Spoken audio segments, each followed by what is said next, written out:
Yo, what's up? Welcome to a Friday edition of the Opening Line. Corey and Benny coming at you. So getting ready for a summertime weekend. Benny down at the beach house. What's the deal with you, big homie? Yeah, not much, man. A lot of rain last night down here, so everything's kind of wet out there. Pouring up here too. Yeah, you know what? I think it kind of followed me down because it was pouring when I left, and then I drove into like nice weather, and then like a half hour after I got here, it started raining down here for the rest of the night. So I didn't really care. I sat inside. We got baseball back finally, Corey, so we got stuff to talk about again. So I sat inside and looked at all the baseball games and pretty much broke that down all night. So I was busy anyway.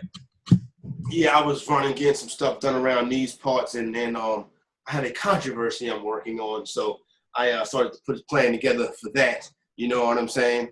Mm-hmm. So, it's act up season.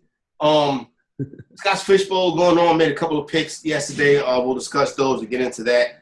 I do have a couple of things I want to touch on about the NBA Summer League, get your opinion on. But let me just start right there, right quick, before we get to the big one. Is Taco Fall an NBA player?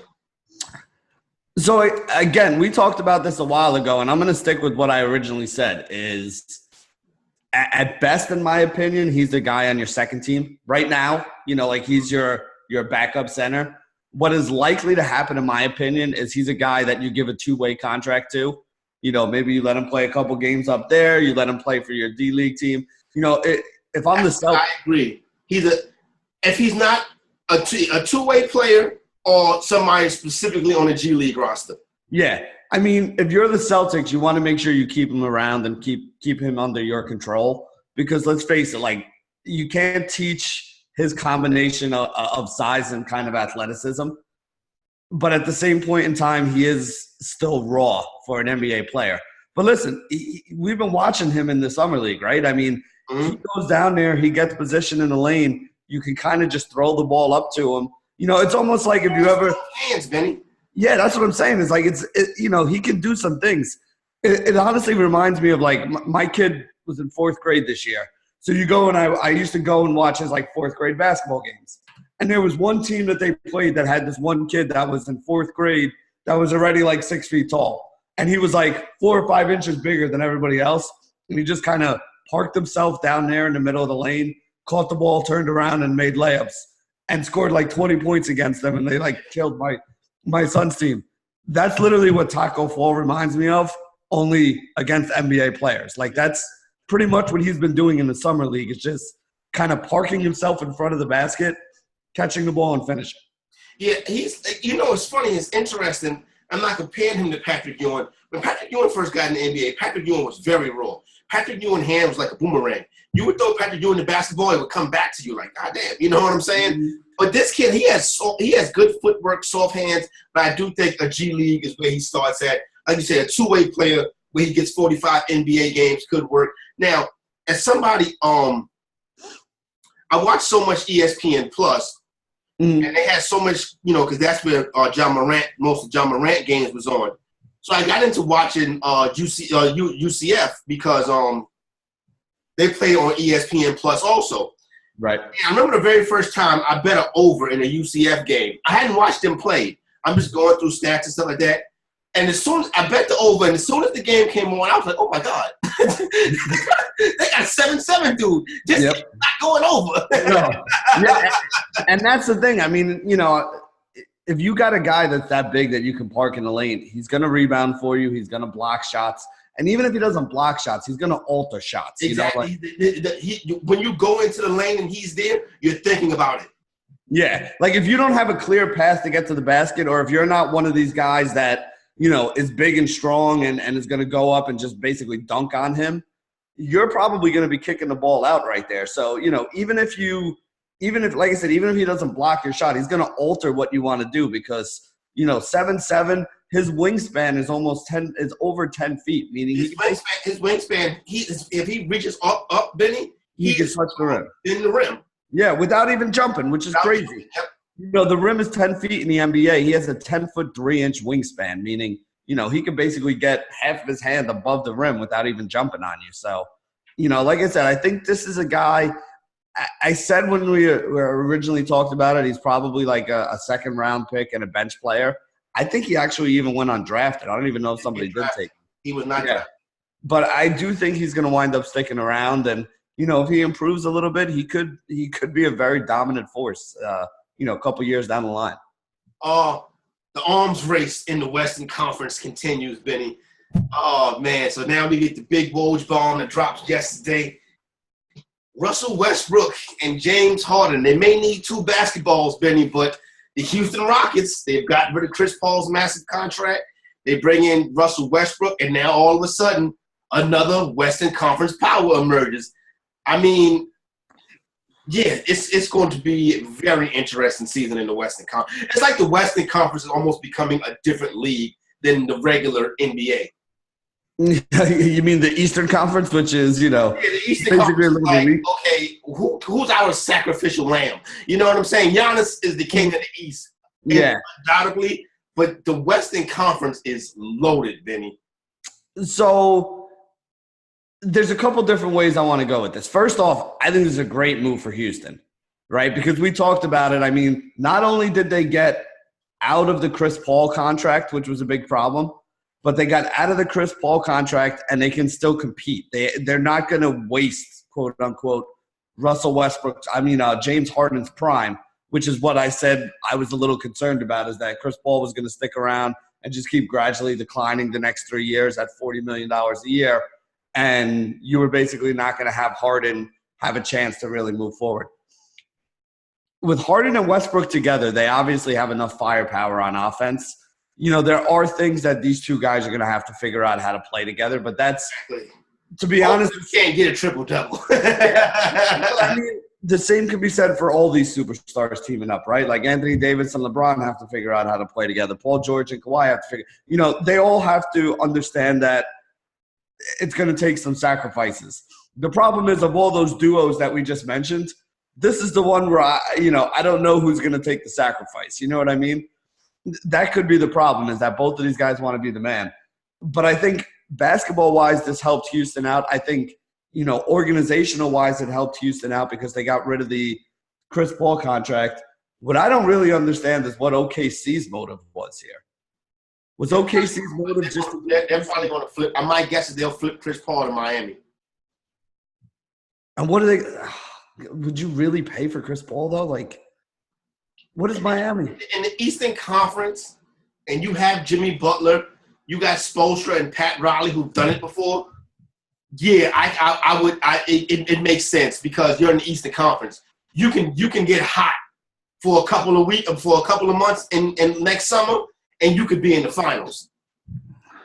All right, I guess. I mean, to get injured and stuff like that to happen too. But you can Chris Paul and Jimmy Butler. And those pieces with Spoelstra and Riley, they can make a deep run. Yes, I'm not going to say they can't. But the problem to me, again, is you're now locking up Chris Paul for 3 years at $40 million. You know what I mean? That's tough. To me, the only team Chris Paul's going to go to is a team that's on a rebuild. Like, again, it makes sense for OKC because they're basically saying, well, maybe this is a guy that can help us keep people in the seats and keep people caring. Because let's face it, you take him off OKC, who are you there to see? You know what I mean? Like, who are you going to go watch in OKC if I mean, again, not that Chris Paul is like the huge ticket draw, but, it was literally Paul George and Russell Westbrook last year, and now you're going to have neither one of those guys. So I just can't see anybody other than a team that is looking to do what OKC did. Is like, we'll take Chris Paul, but you're going to have to throw us a whole bunch of draft picks or some young players or something in order for us to do it. And that's the only kind of team I see taking. This is what basically the Oklahoma City model was the perfect small market model. They got lucky in the draft. They drafted the right players. And for the most part, they created an environment where they actually wanted to stay. Kevin Durant didn't hate Oklahoma City. Russell Westbrook likes Oklahoma City. You know what I'm saying? Matter of fact, most of the players that end up there, they're like, oh, you know what? I actually like it here. But now they have to do it again. Again, I mean, Well, they got to the finals, but they didn't win the finals. Yeah, and they're doing it the right way, at least. I can say that is, if you're going to try to build through the draft, which is really how they built that team, right? I mean, they got lucky in the draft. Yeah, they drafted Durant, they drafted Harden, they drafted Westbrook. If you're going to build through the draft, that's fine. Like I said, I think OKC is doing the right thing. It sucks because they're going to suck for a couple years now, but they realized they weren't going to keep this team together. They started selling off the pieces that they could sell off. I wouldn't be shocked if Steven Adams gets moved too. Yeah, he's somebody that a team will actually want and give you something for. You don't want any players to be in the way of the development of the young players. Yeah, and also, I mean, if you're not going to be good and you got guys that are useful pieces that other teams want, take the draft picks. Just, it's tanking, right? I mean, if you're going to be bad, just be bad. Get rid of your assets, set up for the next run. To me, what it kind of feels like is the Miami Marlins of the NBA. Yeah. It's like you made your run for the championship. You didn't get it. So now what you do is you sell all those assets off. You bring in young pieces. You bring in draft picks. You try to do it again in 4 or 5 years. If that doesn't work, you do the same thing. You tear it all down. You wait a couple years. It's not a bad way to run a small market team in any sport, to be honest. No doubt. And I agree. That's kind of what you have to do, especially one thing about Oklahoma City is you have the fact that when people get here, they actually do like it. So that's a good thing for them right there. And they've been to the mountaintop before. Yesterday, Benny, I was reading this. Get ready to get into some Scott Fishbowl and some fantasy football in a minute. I read this story on ESPN yesterday about young basketball players with these big-time, not kept like these big, like Victor Oladipo. Okay. George, you know what I'm saying? Right. And basically, they were saying, doctors are saying, a lot of times, by the time these kids get to college, they've already played so much basketball that a non-contact major injury can happen at any minute. Do you agree with that? There's a couple different layers to this. First off, one of the things that I think is a problem nowadays, and I'm starting to see it with like my kid who's 10 years old and like a lot of his friends and stuff, kids are starting to play like specific one sport way too early. Yes, that's another thing that they said in the article, Benny. Playing multiple sports, it helps develop different parts of your body. When you're playing one sport, the body is not developing. Yeah, I mean, like when I was a kid, we basically played based on the seasons. In the fall, you played either, in my neighborhood at least, you played football or you played soccer. Yep. Us Italians, we played soccer. But, those were your two options. In the winter, everybody played basketball. A couple of the rich kids played hockey. And then in the spring, everybody played, baseball, and a couple of the rich kids played lacrosse. Like that was basically, what you did like when we were growing up. Nowadays, like you're playing – there are kids that played on my son's baseball team this year that will play fall ball baseball. And again, we're talking like 10-year-old kids, like 4th grade, 5th grade kids that'll play fall ball baseball. During the winter, instead of playing basketball, they'll be in a, like a warehouse somewhere that's like, has a turf field inside of it, like working on their baseball skills for the spring. So really, you're not getting that like full all around, like you said, you're using different muscles in different sports. You're also giving different muscles off. I mean, for some of these kids, like there's a kid who pitched on his team. Kid's a great pitcher. I mean, for a 10-year-old, this kid's a stud. But he's playing on 2 or 3 different teams. He's pitching year-round, so his arm's never really getting a rest. This is the kind of kid that by like sophomore year of high school is going to need Tommy John surgery. Yep. So I think there's a lot of problems with that. Like, listen, my kid is not a superstar athlete, but he's better than the average kid that's out there. And he likes to play. And he loves to play sports. To me, I want him to keep playing all these different sports because I don't know what his favorite sport's going to wind up being, Like, maybe he likes basketball like I did growing up, and that's what he wants to play. So then when he gets into high school, he can do what I did. You can play basketball year-round once you get there, but how do you know you're not going to like baseball more? And, my wife always says that to me. She's like, well, what sport do you want the kids to play? I said, I don't really care. I want my kids to play sports because it teaches them about life, teaches them about adversity, teamwork. There's a lot of lessons that you can learn from playing sports. So to me, I think that, I don't think that these doctors are wrong. I think that kids are starting to play one sport way too early in life, and they're not being able to develop all those other skills and muscles and things. I mean, like, you look at Pat Mahomes, right? Pat Mahomes is a great example of this. We see him throwing the ball left-handed and throwing from these weird angles and all that. You know what that's from, Corey? That's from being a shortstop. Yep. Those are all throws that you have to make on a baseball field, and he brought it over to the football field. So is Pat Mahomes still Pat Mahomes if he didn't also have that other background there where, he learned to play baseball, which also probably built up his arm strength and all those things? So, when I look at it, I think it's crazy to say, but I think those doctors are right. I mean, I think kids are starting too soon with one sport, and that's why the injuries are coming. The article was, I think that one of the doctors said these kids are ticking time bombs. It's particularly the basketball players, the big high-level elite basketball players, because they've done nothing else. He told the story about how one coach told the kid, more or less, get into a stance, like move your feet like you're an infielder. And the kid was like, what's an infielder?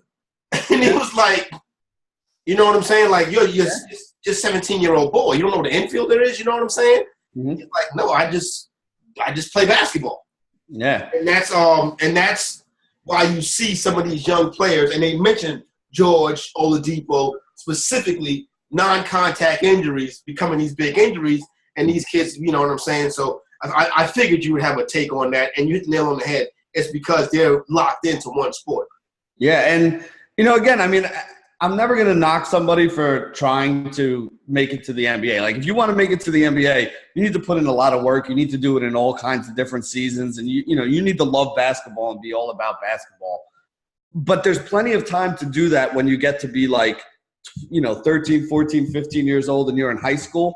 To me, that high school is really the time where you kind of start getting yourself into there. But like, when I see these parents out there with like 7, 8-year-old kids that are in like first and second grade, playing basketball year round and trying to get them on as many different teams and stuff as possible, I feel like you're kind of overdoing it a little bit. And, that is the ultimate result. I mean, think about like these AAU tournaments. When these kids go away to AAU tournaments, you're playing 4 or 5 games in a weekend sometimes. Yes. Mm-hmm. You get there Friday night, you play your first game, you play your next 2 games of pool play on Saturday afternoon, and then you go into the knockout round on Saturday night and on into Sunday. You make it to the championship game. You might have played 6 games between Friday night and Sunday morning, and if you're one of the stars on your team, even if it's 2 20-minute halves, you're probably playing 30 minutes a game, if not more, in every one of those games. That's a lot of wear and tear to be putting on your body day after day for, year round, basically. I got my homeboy right now. I figured would have been in Memphis with Ja. You know what I'm saying? Getting that situation together. I hit him up. He answers the phone. He's like, yo, I'm going to hit you back. I'm like, yo, where you at? He was like, yo, I'm in Houston. I'm like, you in Houston? I'm like, what's going on in Houston? He was like, the John Lucas Classic. And I'm like, damn, you did a classic last weekend. You know what I'm saying? Mm-hmm. This boy is 10 years old, and you know what I'm saying? It's like, he does still play baseball, but obviously you can, now that he's seen one of his family members go to the NBA, it's going to become like, that's what I want to do. You know what I mean? So, yeah.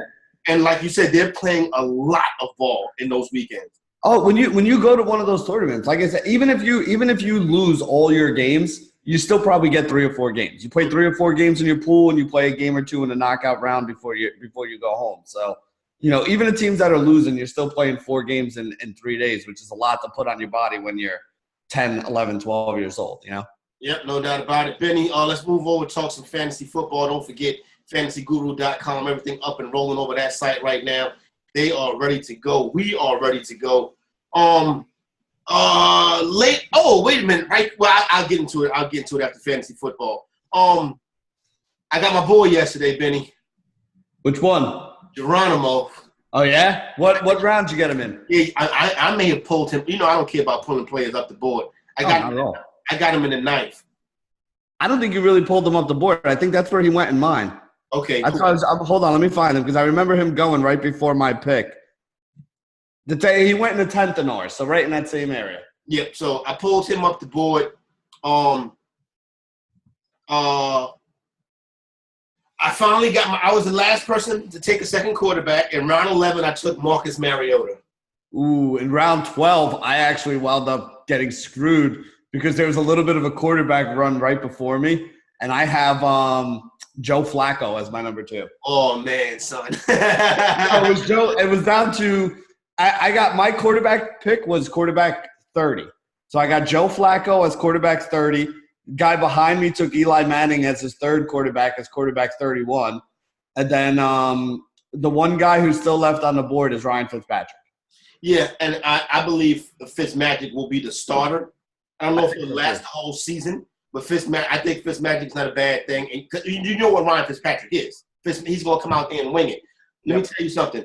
Best ball, Kenny Stills. Put Kenny Stills on your best ball teams because Ryan Fitzpatrick will throw that football 50 yards down the field on every single play. Ryan Fitzpatrick is not here to win you no championship. Ryan Fitzpatrick is here to trick your organization and to give him another contract. Ryan Fitzpatrick in best ball is somebody that you should take too because there'll be a game where 2 or 3 of those that he wings down the field will get caught by somebody and he'll end up with 350 yards and 3 touchdowns. The very next game, though, he's going to end up throwing 3 interceptions on those, and you're going to get screwed. So don't use him in a regular format, but in best ball, I don't mind Ryan Fitzpatrick. Has Ryan Fitzpatrick ever won somebody a Millie Maker?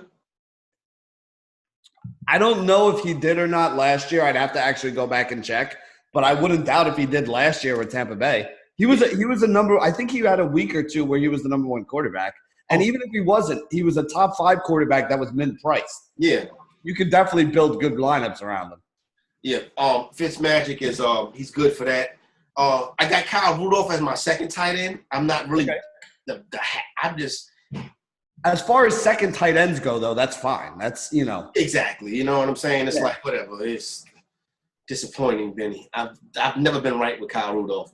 Like I was on him back in the Rudolph the Red Zone Reindeer days. Yep. Right. So I got one good season out of him. And then I kept going back, and he kept stinking. And then I got off of him. Then he had that breakout year. So I'm like, what are you doing? You know what I'm saying? But Rudolph is the last pick I made was Kyle Rudolph. It's coming back to me in round 13. What do you got going on, Benny? As I set up, tell him to top of my board. Yeah. So I mean, yesterday, right before we got off the air, we talked about the whole Melvin Gordon thing, and I said the top of my queue was Austin Eckler. So Eckler actually came back to me. Nobody took him beforehand. So I got Eckler at 1104. Nice. And then my next pick was Joe Flacco at 1209. So as far as Scott Fishbowl goes, it was not the most exciting day for me. So yeah, I mean, right now I'm waiting for it to come back to me in round 13. I need to start. The tight ends are starting to go on a little run here, so I need to start grabbing some tight ends and see. Guys on the board aren't all that great. I mean, we're down to – let me give you the names, Corey. Let me get your opinion on these guys that I'm sitting on here looking at. Give me 1 sec to call this up here. I think actually caught up to your league. After that slow start, we have kind of picked up. Yeah, we were like a couple rounds ahead of you guys. Now all of a sudden you guys are – I was in the second. I was at 112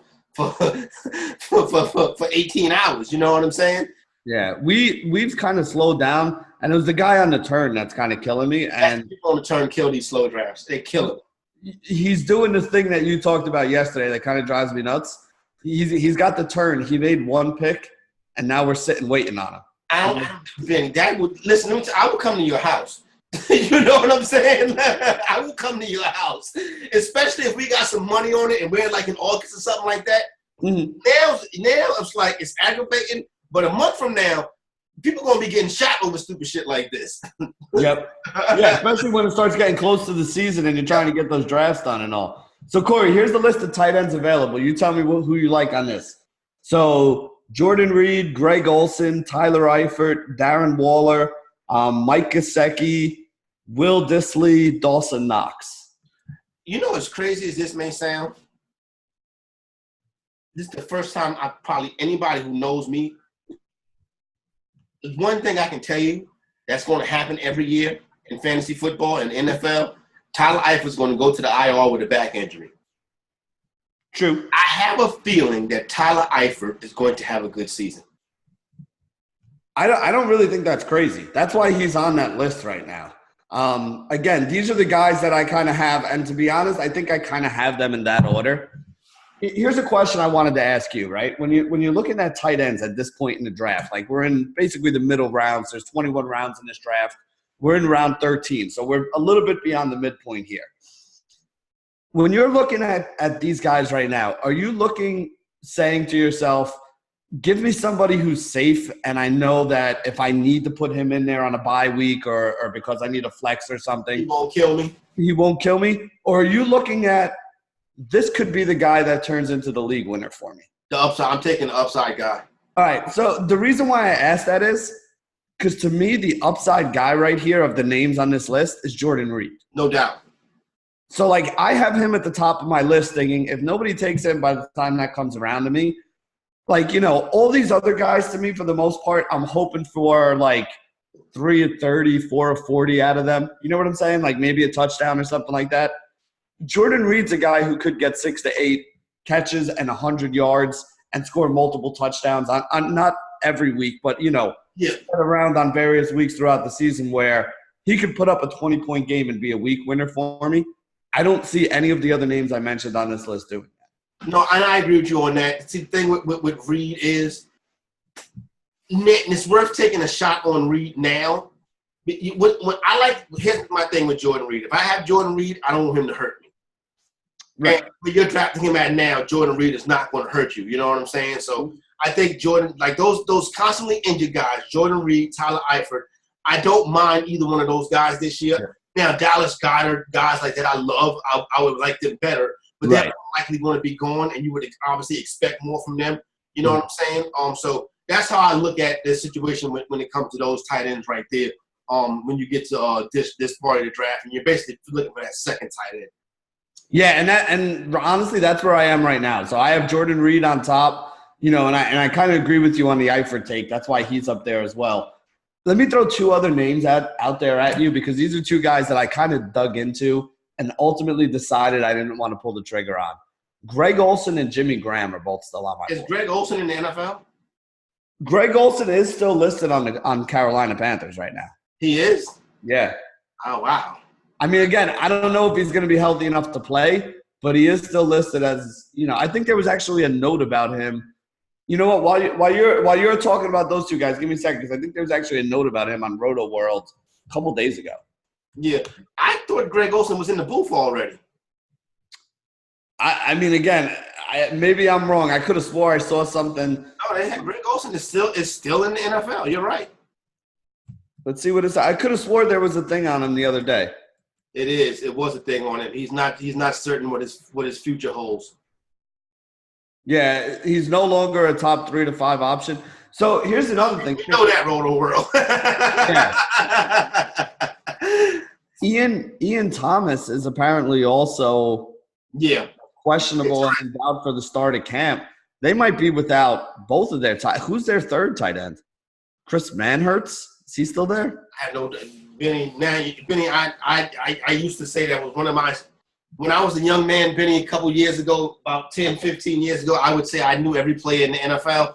I don't have that kind of bandwidth anymore, Benny. Yeah, I don't either. That's why, you know, when we first started playing fantasy football, Corey, we didn't have all this like cool stuff on the computer that you could do. Yep. So you really had to like know them in your head and know what to do. Now, if I need to do something, you can just go look up a depth chart so easily that I'm like, I'm not going to worry about it.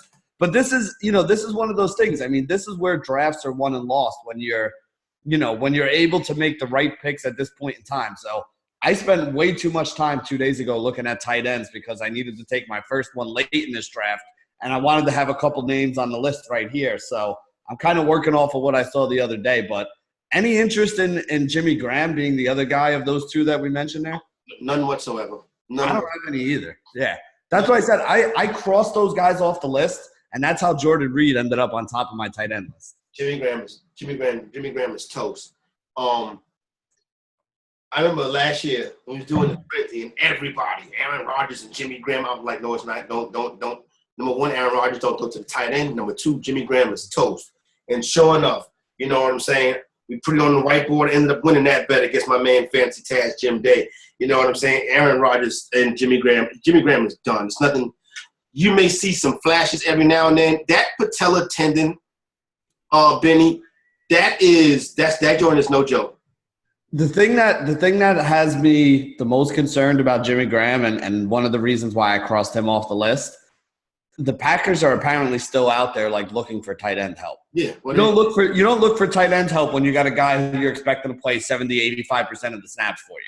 You look for tight end help when that guy may not even be able to play 25 or 30% of the snaps. So. The thing is with the patella tendon, don't get me wrong, Jimmy Graham and Victor Cruz both came back from the injury, but Jimmy Graham actually looked like the same player for a little while. Mm-hmm. When I caught up with him, Victor Cruz never was the same. Victor Cruz may have never played a game after that. Did Victor Cruz ever get back on the field? I mean, I think he got back on the field, but again, he wasn't, he wasn't running by people and salsa dancing in the end zone at that point. We've seen our last salsa, Benny. But listen, the kid out of UMass, you know what I'm saying, practice squad for a year, came up, won 2 championships, one. He was there at least one. I don't know if he was there for both. I remember him doing the salsa in the end zone. Super Bowl ring. He's dating Karuchi Tan now. Jersey kid, too. Patterson Catholic, I think. He's a Jersey kid. That's right, Patterson Catholic. Yep. So shout out to Victor Cruz. You know what I'm saying? That injury was terrible, but young man, you're going to have a hell of a life. You know what I'm saying? So I think he got paid too before that. I think sometime around there. I think he had one decent contract. So he's got a little bit of money. He's doing all right. Doing the broadcasting thing now too. So I'm not tripping off of Victor Cruz. All right, quick, Benny. That's where we at. So as far as Scott's Fishbowl goes, so this will continue for probably the next week or so, and then we'll get out of this. And then some of the interesting names to go off the board in this round right here. What do you think about Jalen Samuels, the Pittsburgh running back? Do you think it's going to be a timeshare there, or do you think that's Connor's all the way to go? I don't think it's going to be like we saw last year where Connor got like literally 90% of the carries.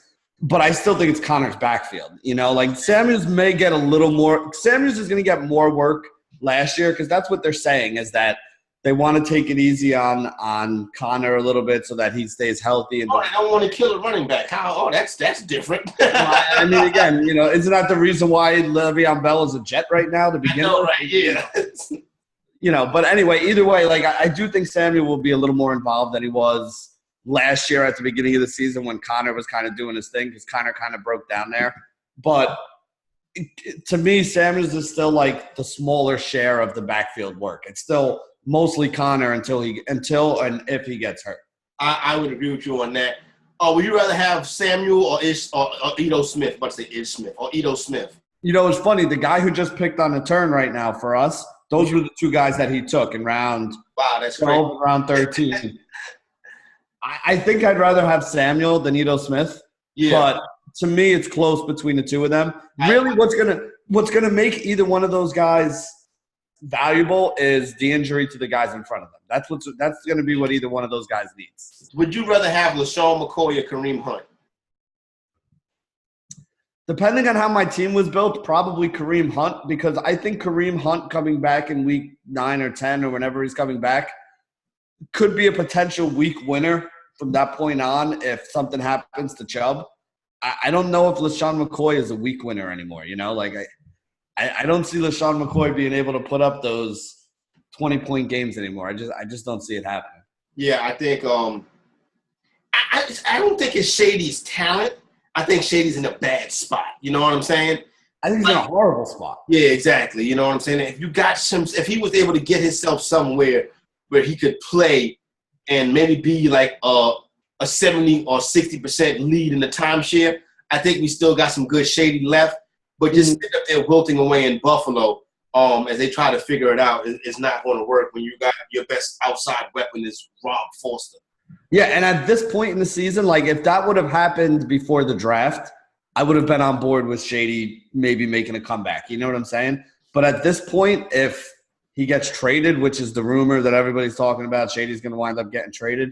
You're going to a new team. You got to, I mean, I know running back is easy because you've basically been doing the same thing as a running back since you were playing in Pee Wee football. It's like, here's the hole you're supposed to hit. Go hit it. You know what I mean? But I don't know. I cannot see Shady being a thing this year, so I don't really want it. The problem is with trading running backs, and if people talk about running back salaries and stuff like that, it's too many running backs. That's the problem. Well, I mean, every single player who's in the NFL when they grew up playing Pee Wee football and high school football was either a quarterback, a running back, or a wide receiver. Yeah. Like, I mean, that's, you grow up playing football. If you're that good of an athlete that you're going to make the NFL one day, you're probably the best athlete on your high school team, meaning you're probably the quarterback and the running back because they want you touching the ball as much as possible. You look at the Georgia Bulldogs and the Florida State Seminoles. Between those two schools, they'll probably put 6 running backs in the NFL next year. That's just 2 schools. Yeah. You know what I'm saying?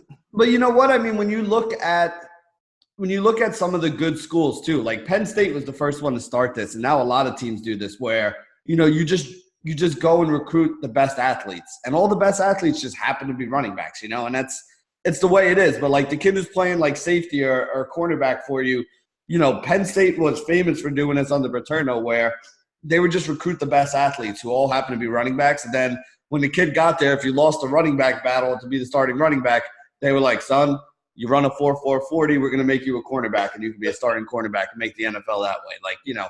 So I think it partially has to do with the fact that that's the position that everybody kind of knows how to play. Like, everybody can play running back. Just here, hand me the ball and let me run. You know what I'm saying? So yeah, I got it. You know what I'm saying? I'm not saying they can play it well, but everybody understands how to play the position. No doubt. Today you go right there. That's Scott's Fishbowl. NBA Summer League, Benny, right quick.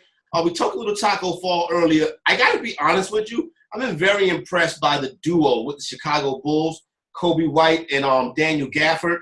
Might be a little nice 1-2 punch developing in the Midwest, and it's not going to happen this year, Bulls fans. You know what I'm saying? But White and Gafford, not 2 very solid draft picks by the Bulls this year. Yeah, I mean, the Bulls do a really good job putting that team together. I really liked when they went and got Lauri Markkanen. He's even better than we kind of had thought. The move to get Zach LaVine in there, they've kind of moved on from Chris Dunn a little bit. When people were talking about this as a potential landing spot for Russell Westbrook or for Chris Paul, I wasn't really all that excited about it. I mean, if you're going to go out and make the draft pick of Kobe White, who's the guy that they like to begin with, make the draft pick and let the kid play. Like, that's the whole point of going out there and getting him is, letting him go. And I got to be honest, I wasn't as a Carolina guy, remember at the draft, like, I did not think Kobe White was going to be great as an NBA player. I thought he'd be a mid-tier point guard at best. I think he's probably a mid-tier point guard now with the chance to improve as a rookie. So yeah, no, he's been very impressive. I didn't think his shot was that wet. He's got footwork, you know what I'm saying? Yeah, that was the same problem I had. You got a dude like Gafford who's a rim runner like that. Man, that pick and roll, some of those alley-oops would be sick in Chicago this year. They'll probably win 20 games, but still, you know what I'm saying? They should have some fun times right there. And we probably won't hear from these kids until the All-Star break when they go for the rookie game. But it was good to see that. On a sour note on the NBA Summer League, I am so ready for somebody to slap the shit out of Grayson Allen. I really am. I've hated him ever since college. And it's not just the Duke, North Carolina thing. Grayson Allen is exactly the kind of basketball player that I hate. Yeah. Like he's – last night? Why? I didn't see what he did last night. Did he do something else stupid? He does. See, the thing is, he does shit like this all the time. That's why I'm like, he's honestly, he's like Bill Laimbeer, except he's not tough. If you could, I don't know if you got 2 screens up, Benny, I would like for you to see it right quick. If you get on Twitter and something and put up Grayson Allen's name in there, you will see the shenanigans from last night. If you just click on, I'm quite sure one of the videos will come up on Twitter. And this dude right here, man, Benny, it's just like I would love for him. See, you can do it in the summer league because you got cats out there trying to make it. My thing with Grayson Allen is do it in a game against a grown man in the NBA. You know what I'm saying? Because this guy right here, Benny, you just can't get enough. Yeah, I'm watching it right now.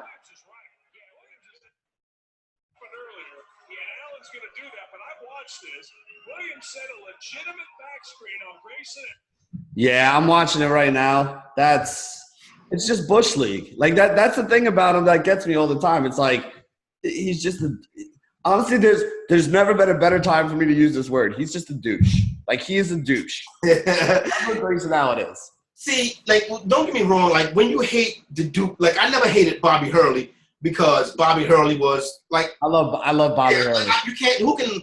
I never disliked the Hurleys. You know what I'm saying? Mm. You had Christian Laettner was on that team. It's easy to dislike Christian Laettner. I didn't like Grant Hill. Grant Hill, another Jersey dude, but I didn't like Grant Hill. Something about Grant Hill didn't do it for me. JJ Redick, you don't understand. Yeah. I'll catch JJ Redick in the street. You know what I'm saying? Back then, now JJ Redick is cool. And yes. I despise JJ Redick. Homeboy's son, the coach's son, plays in the league now. Was real good. Collins? Huh? Collins? Not Collins. Oh man, I can't. Rivers? Huh? Rivers? No, I don't like him either. Basically, everybody who's a coach who had a son, they went to Duke at one point or another. Yeah, it's not. Yeah, but his father coached for like the Bucks or something. He's actually a quiet kid, still in the NBA now, but he was lethal with his shot. I didn't like him. You know what I'm saying? I didn't really like Elton Bramley. I don't know. I just like a lot of cats from Duke I didn't like.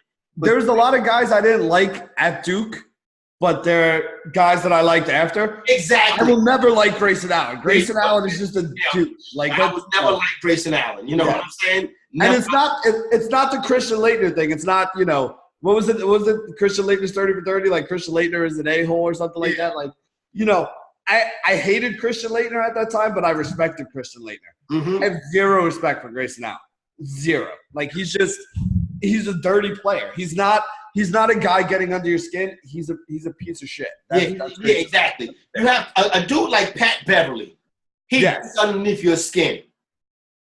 Grayson Allen is a dirty player. You're right. Yes. Grayson Allen will Grayson Allen will bang you in the back of the head. Grayson Allen can't control his emotions. You know what I'm saying? And then he stands there like last night, and this is the thing. It's like after he hits, he's like, what? Hell out of here, man. Like you do that in a park. You do that in see, the problem is Grayson Allen is a front driveway shooter kind of a basketball player. Because if you do something like that in a park, you learn not to do something like that because justice takes care of itself when you do that. They will handle you on the park. You come and you don't have to be uptown. It can be any blacktop. And you do the shit that Grayson Allen does, you might get shot. Somebody gonna pull a pistol on you. You're not walking out of that park on your 2 feet. Put it that way. So there you go, right there, Grayson Allen. Be careful with that, young man. As far as the rest of it, like I said, we talked about Taco Fall. I thought he did well. The kid Jackson Hayes, that Memphis, not Memphis, that the Pelicans drafted. New Orleans. I like what I've seen of his game so far. Obviously Tyler Hero has been excellent in this thing right here, Benny. I was surprised at how good. I knew Tyler Hero could play, but now I'm looking at Tyler Hero like, man, this guy is real good. I will admit where I'm wrong. I said he was overdrafted when he got drafted. I said, that was too high for him. I was dead wrong. And part of it, and it's weird, but part of it is the system that he came out of too. I mean, how many guys have we seen come out of that system and then turn out to be – it's almost like when Dean Smith was at Carolina. You never really got to see how good some of those Carolina guys were until they got in the NBA and they really, had the shackles taken off of them. Tyler Hero is a lot better. Tyler Hero has had a better summer league than he did a college basketball career. Yeah, no doubt. You know what I'm saying? You're sharing the ball with so many people in Kentucky. You got to think everybody that goes to Kentucky is thinking, I'm going to the NBA next year. You know what I'm saying? Like, most of them are right. Yeah, and most of them do. You know what I'm saying? And Tyler Hero just came out there. I'm talking about Euro step, dropping dimes in the lane. And I'm like, nobody in the league is doing this right now. Mm-hmm. He can really play. And I was very pleasantly surprised with what I've seen from Tyler Hero the past 10 days or so as they get ready for the Summer League playoffs to get ready to start.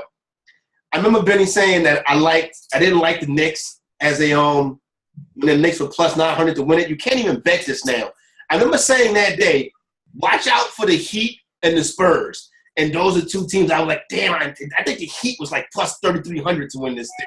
Mm-hmm. And I'm like, Jesus, I wish I'd have bet it. You know what I'm saying? I got to make a trip out to the FanDuel Sportsbook today, cash in a couple tickets so we can have something to eat this weekend. But other than that, Benny, I think that's about what we got going on. We got anything baseball-wise that we need to talk about for the return of the second half of the season, and what do we got for prize picks? Yeah, so Prize Picks has the early games up. There's two afternoon, well, I should say one afternoon game and one 6 o'clock start game for baseball, and that's the only one that Prize Picks has up. But things that I'm looking at for baseball tonight, I love the over in the Yankees game tonight. So if you're on Prize Picks later when they post the late MLB slate games, I think the Yankees are going to score like 7 or 8 runs against Aaron Sanchez tonight. They had 7 against them the last time they faced him a couple weeks ago. Sanchez has looked like dog crap. So you want to look at guys. There's a game in Coors between Colorado and Cincy. That game has a 12 total. You want to look for guys from that game. The Yankees actually have the highest team total on the day. It's over 7 is their team total. Wow. You could get. Yeah, I haven't even seen a team total outside of Coors Field that high.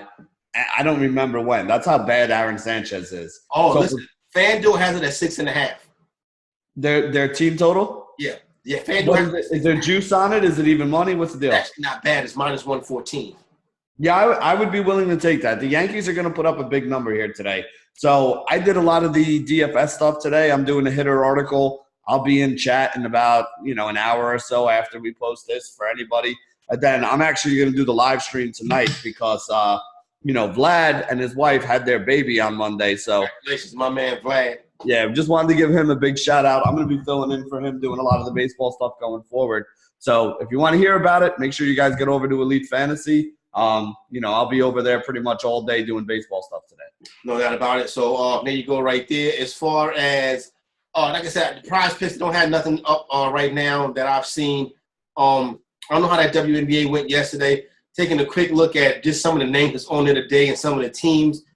I don't see anything that jumps out at me right now. Tina Charles for the Liberty. Maybe you give a gamble on her if you need somebody to fill a spot right there. So that's over at My Prize Picks. Excuse me, that's at myprizepicks.com, and the promo code is ELITE. Get you a nice little bonus match right there. Big piece of chicken, Benny. I forgot who I said I was going to give it to yesterday. It skips my mind. You said you were going to give it to Vlad. Let's give it to Vlad. Yeah, Vlad. I mean, again, guy just had his first kid. Congratulations to him. I think they actually get out of the hospital either today or tomorrow because his wife actually had the baby on Monday. So, insurance only pays for so many days for you in the hospital. Then they're like, all right, go home and learn how to be a parent. Go ahead. Benny. Welcome to the club, Vad. You know what I'm saying? It's the best thing that you'll ever do. Trust me on that one. It's also going to be the most tiring thing you ever do, but it's definitely the best job that you will have. Everybody out there, have a good weekend. Thanks a lot for my main man, Benny. I'm Corey Parson, the Fantasy Executive. We are out.